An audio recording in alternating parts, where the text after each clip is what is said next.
सबका बहुत बहुत स्वागत है हमारे चैनल पर। और आज हम आपके लिए लेकर आए हैं Kashmir 5 night 6 days itinerary.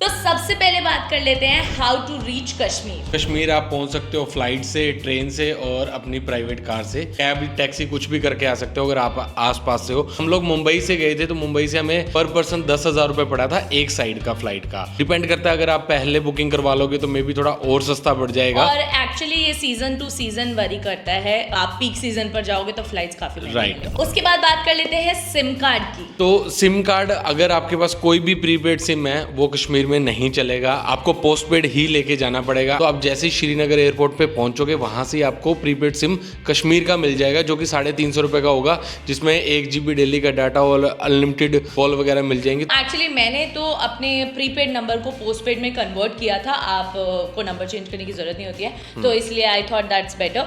And also एक छोटी सी टिप आप लोगों के लिए, वो ये है कि आप हो सके तो ज़्यादा कैश कैरी कर लेना। डेली एक्सपेंस जो छोटे मोटे होंगे ना, बहुत सारी जगहों पर कैश की ज़रूरत पड़ेगी, क्योंकि ऐसा नहीं है कि UPI या कार्ड्स नहीं चलते हैं, बट कहीं कहीं पर नेटवर्क इशू होता है। स्पेशली आप जहाँ पे एक्टिविटीज़ करने जाओगे तो वहाँ पे आप शहर से थोड़ा दूर चले जाते हो, तो वहाँ पे नेटवर्क इतना आता नहीं है, और पोनी राइड कर रहे हो, कुछ कर रहे हो, तो मोस्टली वहाँ पे ज़्यादा कैश चलता है, तो इसलिए कैश ज़्यादा लेके जाओगे तो अच्छा रहेगा। बात करते हैं स्कैम की। जो स्कैम वहाँ पे होते हैं मोस्टली टूरिस्ट के साथ, और बहुत से टूरिस्ट की ये कंप्लेन भी है। तो वहाँ पे क्या होता है, जैसे हम लोग बेताब वैली गए थे, तो बेताब वैली के अंदर एंटर करते ही आपके पास बहुत सारे लोकल जो वहाँ पे आपको घुमाते हैं वो सब आ जाएंगे। तो वो बोलेंगे कि सर ये पॉइंट है, आपको यहाँ लेके चलेंगे, इतने इस पॉइंट के, इतने इस पॉइंट के। बेसिकली उन्होंने जो चीज़ें हमें दिखाई उसमें 80% वो चीज़ें थे ही नहीं। उन्होंने हमें बोला कि एक वाटरफॉल है ये वाला, ऐसे करके, तो पिक्चर में बहुत अच्छा लग रहा था। मैंने बोला चलो, तो वहाँ पे हम पोनी राइड लेके गए, तो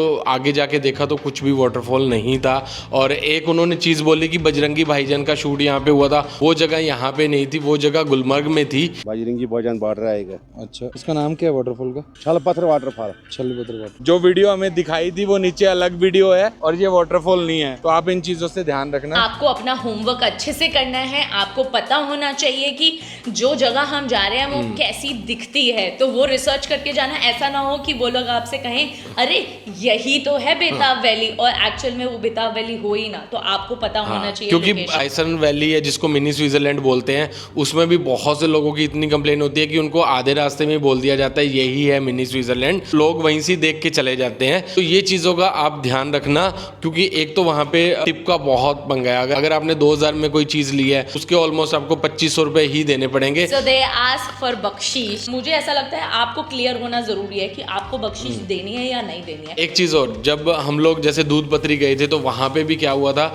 जब हमने ATV बुक किया तो हमें बोला गया था कि आपको ये पॉइंट दिखाए जाएंगे इतने पैसों में। हमने ओके किया, डन किया। जब थोड़ा सा ऊपर गए तो बोल रहे हैं आगे रास्ते बंद हैं, आप वहाँ नहीं जा सकते, वहाँ नहीं जा सकते। सो बेसिकली ये भी एक स्कैम है कि आपको नीचे से बोलेंगे ये सब पॉइंट दिखाएंगे, उसी हिसाब से आपसे पैसे मांगेंगे, आप एग्री कर जाओगे, और जब आप वहाँ पे थोड़ा सा आगे जाओगे बोलेंगे आगे पॉइंट ही नहीं है, तो आपके पास और कोई ऑप्शन नहीं रहेगा उनकी बात मानने के अलावा। आपको बहुत क्लियर रहना पड़ेगा जब किसी एक्टिविटी आप बुक कर रहे हैं, कौन कौन से पॉइंट्स कवर करवाने वाले हैं और आप कितने पॉइंट्स के लिए पे कर रहे हैं, और वो पॉइंट्स वो लोग कवर करवा रहे हैं या नहीं। और तो you have to be very, ये चीज स्पेशली पूछ लेना कि भैया उसके रास्ते तो नहीं बंद है ना, कि नीचे जाने से पहले ही ये चीज पूछ लेना।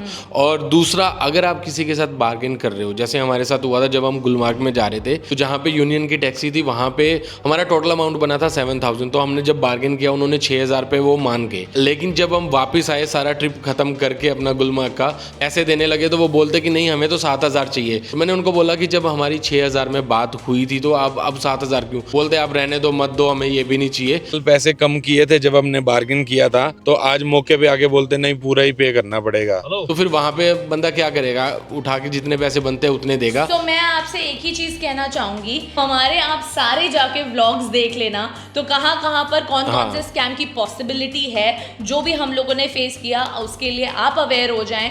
तो हम बात कर लेते हैं best season to visit Kashmir. Actually सच बोलूं ना तो कश्मीर कश्मीर का हर सीजन ही खूबसूरत है, कश्मीर है ही इतना खूबसूरत यार। राइट, दो सीजन सबसे ज़्यादा फेमस है, वो है विंटर और समर्स। तो समर्स में क्या है कि आपको अगर ग्रीनरी पसंद है और आपको केसर की खेती देखनी हाँ, है, ये रास्ते बहुत खूबसूरत होंगे क्योंकि हर जगह फूल खिले होंगे, ग्रीनरी बहुत ज्यादा होगी, तो Right. अलग ही ब्यूटी होगी। सेबों के बगीचे, वॉलनट के ट्रीज वगैरह, ये सब आपको समर्स में देखने को मिलेंगे। बट अगर आपने विंटर में जाना है, आपको स्नोफॉल पसंद है, तो फिर विंटर ज़्यादा अच्छा ऑप्शन रहेगा। विंटर्स का टाइमिंग है वो है दिसंबर से फरवरी तक आप स्नोफॉल के वहाँ पे नज़ारे ले सकते हो। उससे ज़्यादा मिल जाए तो आपकी किस्मत है।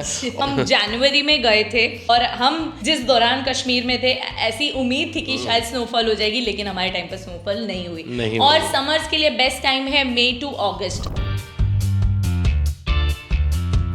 सो डे 1 हम मुंबई से फ्लाइट लेकर पहुंचे श्रीनगर, एंड श्रीनगर से टैक्सी लेकर होटल। तो बेसिकली हमने अर्ली मॉर्निंग फ्लाइट करवा ली थी, जिसके कारण हम पूरा यूटिलाइज नहीं कर पाए। जब तक हम श्रीनगर पहुंचे थे हम बहुत ज़्यादा थक चुके थे, तो जो हमारी लोकल साइट सीन करना था वो हम अच्छे से कर नहीं पाए। हमने शिकारा राइड की। हमारा ये सजेशन है, जिस दिन आप अपनी फ्लाइट करवा रहे हो उस दिन आप अपना दिन फ्री रखो, आप जाके रेस्ट करो, और हो सके जो आपका होटल है वो आप बिल्कुल डल लेक के ऊपर ही लें, क्योंकि वहाँ पे 3000 से भी सस्ते होटल मिल जाते हैं। आपके ऊपर है आपका क्या बजट है। तो वहाँ पे होटल लोगे तो एटलीस्ट आप शाम को वहाँ पे थोड़ा वॉक कर लोगे। हमने जो चीज़ मिस कर दी है वो थी डल लेक के ऊपर जो रात को फाउंटेन शो होता है, तो आप वो भी देख सकते हैं। सो डे 2 हम लोगों ने एक्सप्लोर किया दूध पत्री।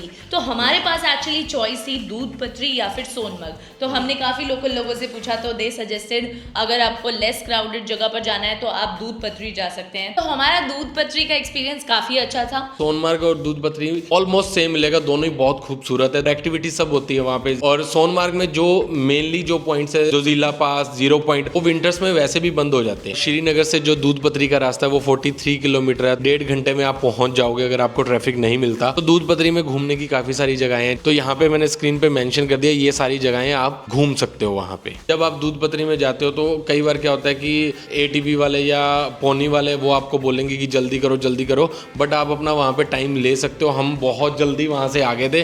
दूसरा ATV का जो हमारा था वो 3500 रुपये पर स्कूटर उन्होंने बोला था 3500 का। हमने बाद में बार्गेन करके 2 स्कूटर का 3500 दिया था, और पोनी के 2000 बोलते हैं, लेकिन वो आपके ऊपर है आप कितना बार्गेन करके उनको नीचे ला सकते हैं। बेसिकली कई बार दूध पत्री जाते हुए बाई चांस अच्छा ड्राइवर नहीं मिला, तो वो हो सकता है वो दूध पत्री के मेन पॉइंट से पहुंचने से पहले ही आपको नीचे उतार दें और वो बोल दे कि दूध पत्री यहाँ से शुरू हो गया। बट प्लीज मेक श्योर एक बहुत बड़ा बोर्ड आता है, वहीं से मेन दूध पत्री का एंट्री होता है, जहाँ पे बहुत सारे ATV वाले खड़े होते हैं, बहुत सारे पोनी वाले खड़े होते हैं, आपको समझ आ जाएगा। और एक चीज, जब आप दूध पत्री से वापस आ रहे हो तो रास्ते में मक्की की रोटी और सरसों का साग खाना मत भूलना। बहुत टेस्टी था, एक्चुअली बहुत टेस्टी था। सो डे 3 हम लोग निकल गए श्रीनगर से गुलमर्ग के लिए। तो श्रीनगर से गुलमर्ग जो है वो 51 किलोमीटर है और 1.5 घंटे के आसपास आपको लगेगा वहाँ पहुँचने के लिए। लेकिन आप सिर्फ तंगमार्ग तक ही अपनी टैक्सी से जा सकते हैं, उसके आगे यूनियन की गाड़ी जाएगी। यूनियन का फिक्स है, तो वो आपको पिक भी करेंगे और ड्रॉप भी करेंगे। उसका 3000 रुपये फिक्स है, चाहे आप नेक्स्ट डे आओ चाहे आप 2 दिन बाद आओ, तो उसके लिए आपको एक्स्ट्रा पे करने की जरूरत नहीं है। जैसे हमने द्रंग वाटरफॉल भी जाना था,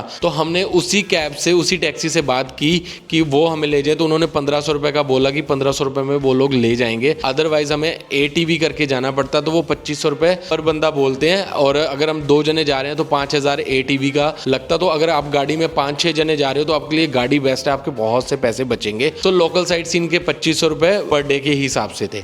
सो गुलमर्ग में जो हमारा होटल था वो था खलील पैलेस। गंडोला राइड के बिल्कुल पास में ही होटल था, लोकेशन बिल्कुल सही था। तो गुलमर्ग में सबसे स्पेशल चीज है वो है गंडोला राइड, और गंडोला राइड के लिए मैक्सिमम लोग गुलमर्ग जाते हैं, और हैवी स्नोफॉल के लिए भी, क्योंकि गुलमर्ग सबसे ज्यादा हाइट पर है। गंडोला राइड करने के लिए आपको ना 15 से 20 दिन पहले बुकिंग करनी पड़ेगी, क्योंकि हमने भी 15-20 दिन पहले बुकिंग की थी और हमें पर पर्सन 2000 रुपये पड़ी थी टिकट। और इसमें फेज 1 और फेज 2 है, तो फेज 1 का जो प्राइस है वो अलग है, फेज 2 का अलग है। तो फेज 2 पे मैं एक सजेशन देना चाहूंगा कि अगर आपके साथ छोटे बच्चे और बुजुर्ग हैं तो आप लोग फेज 2 पे मत जाना विंटर्स में, क्योंकि बहुत ज़्यादा ठंड है वहाँ पे, बहुत ज़्यादा हवा तेज हो जाती है और थोड़ा सा ब्रीदिंग प्रॉब्लम भी है, तो इसलिए अवॉइड करना। फेज 1 पे ही बहुत सारी एक्टिविटीज़ है, जैसे स्की स्कूटर और स्लेज, आइस स्केटिंग, काफ़ी एक्टिविटीज़ हैं, खाने पीने का बहुत कुछ है। अब वहाँ पे फेज 1 पे ही कर सकते हैं। मैंने स्लेज एक्टिविटी की थी जब हमने रिटर्न जाना था गंडोला राइड से, तो मैं गंडोला से नहीं गया था,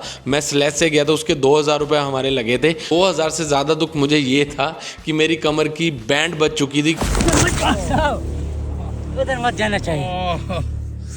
बहुत जोर से लगी, बहुत खतरनाक चीज़ है यार ये। उसका जो रास्ता था उसमें बहुत ज़्यादा झटके लगते हैं और मैं आपको यही सजेशन करूंगा कि स्लेज अगर आपको करना है ना तो जो ऊपर ऊपर वो थोड़ा सा वहाँ पे करवाते हैं 100 रुपये में वो कर लेना। 2000 वाली राइड मत करना जो जंगल से लेके आते हैं, उसमें आपकी कमर की बैंड बच जाएगी। हमने प्रॉपर व्लॉग भी बनाया गुलमर्ग का, आप वो जाके देखना कि कैसा एक्सपीरियंस रहा। आपके लिए एक छोटी सी टिप ये है कि आप गंडोला राइड करने जा रहे हैं तो जितना ज़्यादा अर्ली जाएंगे उतना आपको रश कम मिलेगा, क्योंकि गंडोला राइड पे बहुत रश होता है, चाहे समर्स हो चाहे विंटर्स हो। एंड समर्स में फेज 2 इज़ अमेजिंग, ऐसा सब लोग कहते हैं, और विंटर्स में यू एंजॉय फेज 1। अगर आप गुलमर्ग में सिर्फ गंडोला राइड के लिए जा रहे हैं तो आपको गाइड की कोई ज़रूरत नहीं है, और गाइड आपको यूनियन टैक्सी जहाँ से मिलती है वहीं से मिल जाता है। अगर आपको साइट सीइंग करनी है तो आपको गाइड की ज़रूरत पड़ेगी। अगर आपने गुलमर्ग में गंडोला राइड भी करना है, लोकल साइट सीइंग भी एक्सप्लोर करना है, तो आपको गुलमर्ग 2 दिन रुकना चाहिए, क्योंकि गंडोला राइड अगर आप करेंगे तो आपका पूरा 1 दिन उसमें चला जाएगा और लोकल साइट सीइंग के लिए आपको दूसरा दिन लगेगा। तो यू शुड स्टे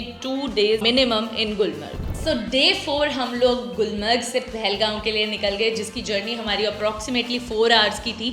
और अगर आप समर्स में पहलगांव जा रहे हो तो रास्ते काफ़ी खूबसूरत होने वाले हैं। केसर के फार्म होंगे रास्ते में और फ्लावर वैलीज आपको दिखेंगी। बट अगर आप विंटर्स में जा रहे हो तो आपको थोड़ा खाली खाली सा दिखेगा एंड स्नो दिखेगी रास्तों में। अगर आप पहलगांव में होटल सर्च कर रहे हैं तो पहलगांव मार्केट के आसपास ही करें, तो वो आपके लिए ईजी होगा बाकी चीज़ें एक्सप्लोर करने के लिए। एंड पहलगांव में सबसे इंपॉर्टेंट चीज़ें हैं एक्सप्लोर करने के लिए, वो है आरू वैली, चंदनवाड़ी, बेताब वैली एंड बायसरन वैली। तो हम लोगों ने बेताब वैली और चंदनवाड़ी एक्सप्लोर किया था, क्योंकि ये दोनों एक ही रास्ते पर हैं एंड आरू वैली का रूट थोड़ा अलग पड़ता है। एंड अगर आपके पास पहलगांव में एक ही दिन है तो आई सजेस्ट कि आप आराम से चिल करके एक्सप्लोर करें और बेताब वैली और चंदनवाड़ी एक्सप्लोर करें। Baisaran valley actually pony ride से जाया जाता है। कहते हैं कि विंटर्स में थोड़े रास्ते रिस्की हो जाते हैं, अगर आपके साथ किड्स हैं या बुजुर्ग हैं तो आप वो अवॉइड करें। और अगर आप ट्रैक करके जा सकते हो, फिट हो, यंग हो, तो बेस्ट है आपके लिए बायसरन वैली। पहलगांव में भी यूनियन की टैक्सीज चलती हैं, उनके फिक्स प्राइजेस हैं, which is the best part. और समर्स में आपकी अपनी टैक्सी या फिर आपकी अपनी पर्सनल गाड़ी आप लेके आराम से एक्सप्लोर कर सकते हो। जो यूनियन की टैक्सीज मिलती हैं हमें वैलीज एक्सप्लोर करने के लिए, वो आपको हर पॉइंट पे 1 घंटा देते हैं। अगर आप 1 घंटे से ज़्यादा लगाते हैं देन एक्स्ट्रा आवर्स का एक्स्ट्रा पे करना होता है, 400 रुपीज़ पर आवर के बेसिस पे। हमें वहाँ पे कुछ लोग मिले थे जिनके साथ ये हुआ था। जब वो बायसरन वैली जा रहे थे तो एक पोनी पे उन्होंने 2 लोग बिठा दिए और बाद में दोनों के ही पैसे लिए, जबकि स्टार्टिंग में उन्होंने ऐसा नहीं बोला था। तो आप ये चीज़ का भी ध्यान रखना। सो डे 5 हमारी बारी थी पहलगाम से वापस श्रीनगर जाने की, और श्रीनगर जाके हमें रुकना था हाउस बोट में, जो कि हमारा सबसे बेस्ट एक्सपीरियंस था। तो मेरा सजेशन आपको ये है कि अगर आप कश्मीर जा रहे हैं तो 1 दिन तो हाउस बोट में रुकना बनता है। और सुनो, टाइम से चले जाना, ज़्यादा टाइम मिलेगा वहाँ पे एक्सप्लोर करने के लिए। पहलगांव से श्रीनगर जाते हुए रास्ते में बहुत सारी शॉप्स आएंगी जहाँ पर केसर मिलेगा, ड्राई फ्रूट्स मिलेंगे, तो वो ट्राई कर लेना। अगर आप समर्स में जा रहे हो तो एप्पल फार्म्स आपको देखने को मिलेंगे बहुत सारे। श्रीनगर पहुँच के हमने सबसे पहले हाउस बोट में गए एंड बाकी लोकल साइट सीइंग हमने 6th डे पर किया, बिकॉज हमारी फ्लाइट थी 6th डे पर। हमारी फ्लाइट थोड़ी इवनिंग की थी, तो हम लोगों ने बैग्स उठाए, टैक्सी में रखे और हमने लाल चौक और लोकल फूड वहाँ का ट्राई किया। हमने वॉलनट फज खाया। तो ऐसी चीज़ें आप कर सकते हैं, आपको थोड़ा एक्स्ट्रा टाइम मिल जाता है एक्सप्लोर करने के। अगर आप रिटर्न फ्लाइट करवा रहे हो सके तो वो शाम की ही करवाना है, क्योंकि अगर आप होटल से चेकआउट करोगे और सामान तो आप अपनी कैब में भी रख सकते हो और आपको और चीज़ें एक्सप्लोर करने का एक वक्त मिल जाएगा। तो एक छोटा सा इम्पॉर्टेंट गाइडलाइन आपके लिए वो ये है कि जब आप रिटर्न जाओगे श्रीनगर, आपकी फ्लाइट होगी तो एयरपोर्ट पर डबल चेकिंग होती है। तो हमारा अप्रॉक्सीमेटली 1.5 घंटा उसमें गया था। तो ये चीज़ का ध्यान रखना। तो अब बात कर लेते हैं क्लोथ्स की। तो अगर आप कश्मीर ठंड में जा रहे हो तो कपड़े बहुत इंपॉर्टेंट है। तो मेरा आपके लिए ये टिप और सजेशन है कि डीकैथलॉन से अच्छे कपड़े मिल जाते हैं, अच्छी वैरायटी मिल जाती है, -डिग्री टेम्परेचर के बहुत अच्छे ऑप्शंस मिलते हैं। तो आप वहाँ से ले सकते हो, रीजनेबल प्राइसेस पर मिलते हैं। एक जैकेट कम से कम अपने साथ ऐसी रख लेना कि जिसे पहन के आप कहो बस यही दुनिया है। और रही बात स्नो बूट्स की, तो हर जगह पर आपको स्नो बूट्स रेंटल मिल जाते हैं, कहीं पे 100 रुपये में, कहीं पे 200 रुपये में। वहाँ पर सॉक्स मिलती हैं श्रीनगर कश्मीर में, जहाँ पे रेंटल बूट्स मिलते हैं वहीं पर आपको मिल जाएंगी, जो बाहर से थोड़ी लेदर जैसी होंगी और अंदर से फर वाली। वो सॉक्स जरूर ले लेना, मतलब वो हमारे लिए बेस्ट था, बेस्ट। तो वो मिस मत करना। हम लोग जनवरी में कश्मीर गए थे, तो वी वो 3 लेयर्स एंड एक वही जन्नत वाली जैकेट तो that was our fourth layer. समझ वहाँ पे चिल होता है, कोई स्ट्रेस नहीं होता ज़्यादा कपड़े तामझाम उठाने का। सो अब बात कर लेते हैं फूड की। वेज का कोई ऐसा प्रॉब्लम नहीं है वहाँ पर, आराम से आपको हर जगह वेजिटेरियन फूड मिल जाएगा, नॉन वेजिटेरियन फूड भी मिल जाएगा। और हाँ, अगर आपको जैन फूड चाहिए तो मेरा सजेशन आपके लिए ये है कि आप अपने होटल में जब बुकिंग करोगे तो उन्हें एडवांस में बोल देना कि आपको जैन फूड चाहिए।